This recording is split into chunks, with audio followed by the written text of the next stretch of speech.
তারপরে সবার শেষে আগের দিন আমি অনুষ্ঠান বাড়ি কি কি বাজার হয়েছে সেগুলো শেয়ার করেছি। আজ করব পার্ট 2টা।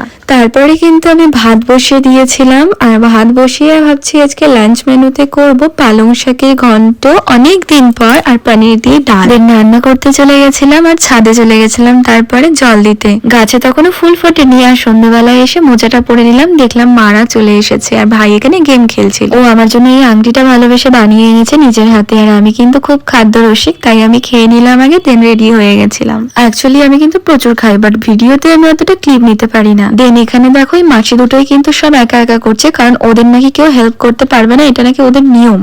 দিন সন্ধ্যাবেলা কীর্তন হয়েছিল, পরের দিন সকালে এই দৃশ্যটা তোমরা দেখো। ঠাকুরমশাই আগের দিন ঠাকুরঘরটা সাজিয়ে গেছিলেন, আর ভোরবেলা কিন্তু এরকমই কুয়াশা ছিল। সারাদিন ব্যস্ততার কারণে কোনো ক্লিপ নেওয়া হয়নি। অনেক লোকজন এসেছিল, সবার খাওয়া দাওয়া কমপ্লিট হয়ে গেছিল, সব ভালোভাবেই কেটেছিল। So that's it for today, and subscribe for more. See you in the next video.